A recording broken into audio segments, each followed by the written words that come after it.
안녕하세요. 이국섭의 작은 도서관입니다. 오늘은 세상에 너무도 많이 뿜어져 나오는 말에 대한 이야기를 잘 정리해 놓은 책을 소개해 보려고 합니다. 바로 말의 품격이라는 책입니다. 이 책의 저자는 이규주라는 분이 썼고 출판사는 항소북수입니다.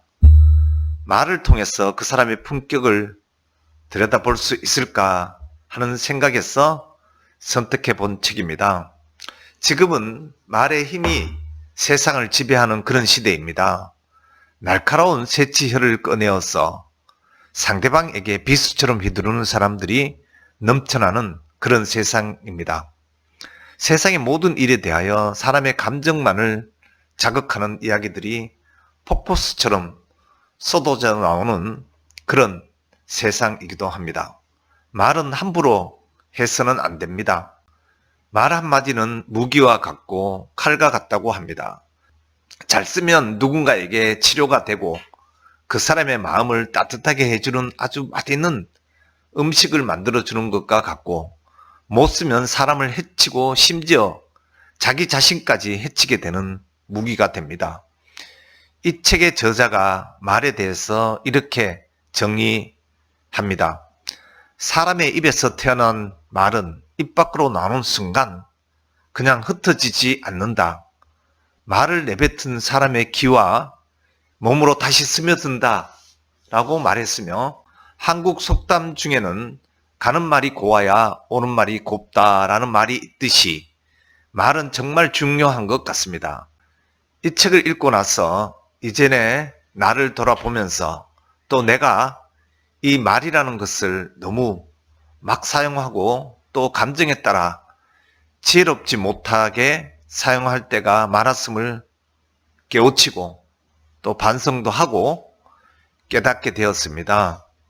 지금부터라도 잘못되었으면 고쳐라고 나에게 한 번 더 얘기하고 다짐해 봅니다. 이 책에서 저자는 말에는 기수 본능이 있다고 말합니다. 돌고 돌아서 어느새 말을 내뱉은 사람의 몸과 귀로 다시 스며든다고 합니다. 우리는 위정자들의 SNS 말들에 대해서 요즘 실망을 많이 하기도 합니다.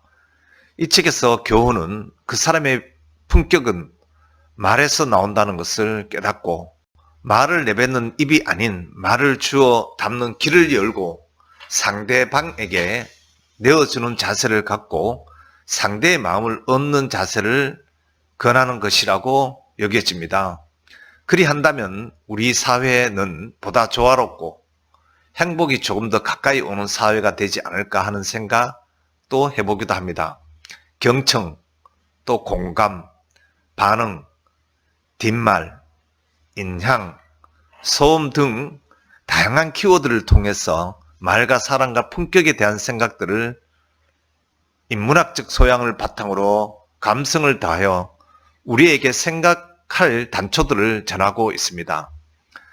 한 장 한 장 넘길 때마다 저 자신에게 내가 한 말이 과연 제대로 표현하고 있는지, 아니면 나의 품격이 들어간 말을 통하여 상대를 끌어안으려는 노력을 했는지 되돌아보게 하는 책이어서 너무 좋았습니다.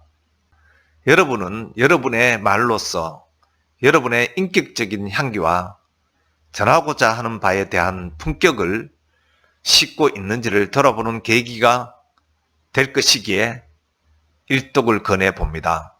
말은 마음의 소리이기 때문에 무심코 던진 한마디로 그 사람의 품성이 드러나게 됩니다. 우리의 대화가 과연 품성이 말하고 품성이 듣는 것인지 생각해 볼 일이라고 생각되어집니다. 격과 수준을 의미한다는 것을 알 수 있습니다. 말이 쌓이고 쌓여서 한 사람의 품격이 된다는 그런 뜻입니다.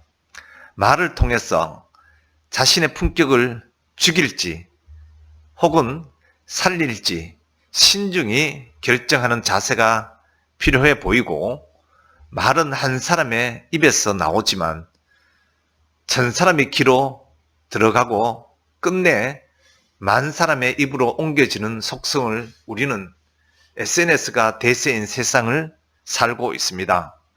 말에는 분명 모종의 기운이 담긴다고 합니다. 그 기운은 말 속에 씨앗의 형태로 숨어 있다가 훗날 무럭무럭 자라 나름의 결실로 이어지기도 합니다. 따라서 말이란 현실에 처한 상황에 대한 공명을 울리는 경우가 빈번함을 느끼게 됩니다. 우리는 살면서 어쩌면 상대의 단점만을 발견하기 위해 몸부림치는 것은 아닌지 또 돌아보게 됩니다. 그런 상황이 있다면 그것은 어쩌면 스스로 내면이 가난하다는 사실을 보여주는 증거이기도 합니다. 참으로 애석하고 슬픈 일입니다. 남을 칭찬할 줄 모르면서 칭찬만 받으려고 하는 사람들, 또 남을 배려할 줄 모르면서 자신은 존중만 받으려고 하는 사람들이 있지는 않는지, 또 남을 사랑할 줄 모르면서 사랑만을 받으려고 하는 이기적인 마음은 없는지 스스로 돌아보게 됩니다. 프랑스의 경우 저자는 예를 들어서 우리에게 울림을 주는 그런 말도 있습니다. 프랑스에서는 커피를 주문하는 말투에 따라 가격을 다르게 받는다는 얘기도 있습니다. 누군가는 이야기하기를 내면의 수양이 부족한 자는 말이 번잡하며 마음의 주관이 없는 자는 말이 거칠다고 합니다. 최근에 정부의 고위급 인사가 초선 의원들을 모아놓고 행한 언행을 보면 그 의미가 잘 전달되는 것 같아 씁쓸한 미소가 머금게 됩니다. 리더의 말은 곱고 매서운 직선인 동시에 부드러운 곡선과 같아야 한다고 합니다.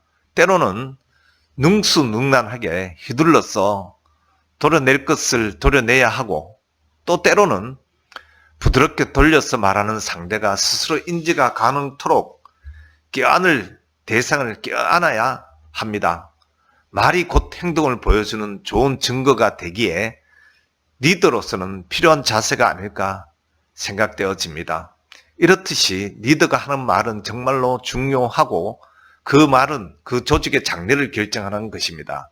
그러나 우리들의 리더들은 과연 그런지 되묻게 되는 지점이기도 합니다. 작은 기업을 경영하는 입장에서 본받을 만한 리더가 많지 않음이 정말 슬프게 느껴지는 것은 저만의 생각인지 궁금하기도 합니다. 말을 잘하기 위해서는 먼저 잘 들어야만 합니다. 상대의 주장에 동의하지 않더라도 그의 말을 할 권리를 존중하고 귀를 기울여야 상대의 마음을 열어 젖히는 열쇠를 손에 거머쥘 수 있습니다. 이는 의사소통 과정뿐만 아니라 인생이라는 광활한 무대에서도 적잖은 도움이 되는 자세이기도 합니다. 삶의 지혜는 종종 듣는 데서 비롯되고 삶의 후회는 대개 말이 하는 데서 비롯된다는 이 책의 저자의 말에 매우 공감이 가기도 합니다. 또한 말이 많으면 화를 면치 못하고 근심이 많아지기도 합니다. 반대로 가언무한이라는 말처럼 상대에게 상처가 될 말을 줄이면 근심도 줄어들게 됩니다. 숙성되지 못한 말은 오히려 침묵만 못하기에 인간의 가장 깊은 감정은 대개 말이 아닌 침묵 속의 크기가 크게 다가오기도 합니다. 누군가를 손가락질하는 순간 상대를 가리키는 손가락은 검지뿐입니다. 엄지를 제외한 나머지 세 손가락은 나를 향하고 있습니다.